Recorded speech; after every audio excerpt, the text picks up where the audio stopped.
दौसा जयपुर से लगभग 54 किलोमीटर पूर्व में स्थित है। ये जिला मुख्यालय के साथ साथ पुरातात्विक महत्व का एक प्राचीन कस्बा है।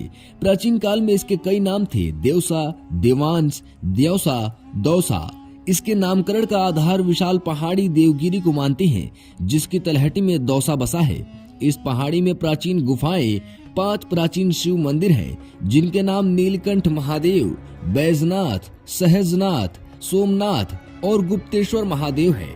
यहाँ देवताओं के नाम पर भी गांव हैं, गणेशपुरा, रघुनाथपुरा और सूरजपुरा। दौसा में पुरातत्ववेत्ताओं को मानव सभ्यता के प्रारंभिक काल के अवशेष मिले, जिससे इसकी प्राचीनता आज से लगभग 6000 साल या इससे भी पूर्व मानी गई। ये आज से हजारों साल पहले पाषाण युग में आदि मानव की बस्ती था। भारतीय पुरातत्व विभाग के प्रथम महानिदेशक और प्रसिद्ध पुरातत्ववेत्ता जनरल कनिंघम के सहायक कार्लाइल ने सन 1871-72 की सर्दियों में दौसा का सर्वेक्षण किया। कार्लाइल को पाषाण समाधियों के पास मिट्टी के घड़े भी मिले, जिसमें मानव अस्थियों के अवशेष, पत्थर के कुछ औजार व अन्य उपकरण मिले। पुरातत्व निदेशक दयाराम साहनी ने सन 1935-36 में दौसा का ऐतिहासिक सर्वेक्षण किया। साहनी को 40-50 के लगभग हिंदू देवी देवताओं की मूर्तियां, कलौली के लाल पत्थर से बने मकराकृति के प्रणाली और शिवलिंग मिले। साहनी के अनुसार दौसा आगरा राष्ट्रीय राजमार्ग पर स्थित सोमनाथ मंदिर के सभा मंडप के स्तंभ भी प्राचीन हैं। दौसा कछवाहा राजवंश की प्रथम राजधानी भी थी। 11वीं शताब्दी के लगभग कछवाहा राज्य के संस्थापक दुल्लह राय थे। उन्होंने देवती, भांडारेज के बड़गुजरों को मांच, खोह, गेटोर स्थानों को मीणा शासकों से जीत लिया था और ढूंढाड़ में कछवाहा राज्य की स्थापना की। दुल्लह राय की शादी दौसा के पास मोरांग के चौहान शासक सालार सिंह की पुत्री कुमकुमेदे के साथ हुई। तब दुल्लह राय के ससुराल पक्ष के चौहानों और देवती के बड़गुजरों में झगड़ा था। दोनों पक्षों के आधिपत्य में दौसा का आधा आधा भाग था। तब चौहानों ने दुल्लह राय के सामने शर्त रखी कि यदि वे उनका साथ दें तो वे दौसा का आधा भाग उन्हें दे देंगे, साथ ही बड़गुजरों के अधीन प्रदेशों पर अधिकार कराने में उनका साथ देंगे।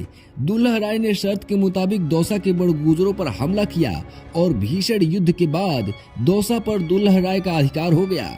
इस तरह ढूंढाड़ में कछवाहा राज्य की नींव पड़ी। कछवाहों की राजधानी आमेर और फिर जयपुर होने के बाद भी दौसा अनेक महत्वपूर्ण घटनाओं का केंद्र रहा।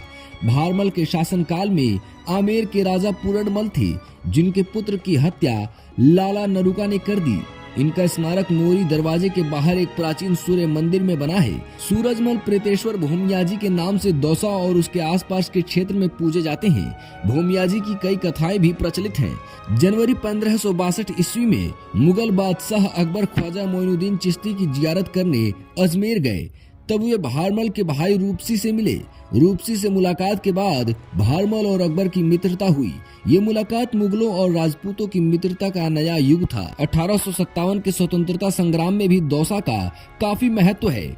उस समय प्रसिद्ध स्वतंत्रता सेनानी तात्या टोपे दौसा से ब्रिगेडियर रॉबर्ट्स के नेतृत्व वाली अंग्रेजी सेना से युद्ध में 14 जनवरी 1859 को हार गए। ऊंची और विशाल पहाड़ी पर बना दौसा का किला एक अनोखा दुर्ग था, जो समुद्र तल से 1643 फीट ऊंचा था। इस विशाल किले में प्रवेश के 2 प्रमुख दरवाजे हाथीपोल और मोरी थे। मोरी दरवाजा काफी छोटा था, जो जलाशय में खुलता था। उस जलाशय का नाम सागर था। इसके बाद ही वैजनाथ महादेव का प्राचीन मंदिर भी है। किले के अंदर परकोटे के प्रांगण में भगवान रामचंद्र और दुर्गा माता के मंदिर हैं। साथ ही एक जैन मंदिर और मस्जिद है। इसी पहाड़ की सबसे ऊंची चोटी पर नीलकंठ महादेव का मंदिर है। नीलकंठ और बैजनाथ के शिव मंदिरों के अलावा दौसा के दक्षिण पश्चिम में गुप्तेश्वर महादेव, लालसोट मार्ग पर सहजनाथ महादेव, भरतपुर राजमार्ग पर सोमनाथ का मंदिर है। दौसा में 5 प्रमुख शिव मंदिरों के अलावा सूर्य मंदिर, बलराम का मंदिर, रघुनाथ जी व नृसिंह की मंदिर है। रघुनाथ जी के मंदिर में विक्रम संवत 1864 में एक शिलालेख उत्कीर्ण हुआ, जिसमें दौसा के बसंत पंचमी के मेले के अवसर पर व्यापारियों को 3 दिन तक माल लाने ले जाने पर करों की छूट का उल्लेख है। दौसा के इन शिलालेखों से पता चलता है कि बसंत पंचमी की मेले की परंपरा बहुत पुरानी है। जयपुर से भरतपुर व आगरा और लालसोट जाने वाले सड़क मार्ग के त्रिकोण पर बसा दौसा अपनी सामरिक स्थिति और बसावट के कारण तेजी से विकसित हो रहा है। कृषि, उद्योग और व्यापार की दृष्टि से दौसा आगे बढ़ा है। आनंद शर्मा बालिका विद्यालय, रेलवे उच्च माध्यमिक विद्यालय, आदर्श विद्या मंदिर, प्रमुख शिक्षण संस्थाएं भी हैं। चिकित्सा क्षेत्र में राजकीय जिला अस्पताल और कई नर्सिंग होम, प्राइवेट हॉस्पिटल भी हैं।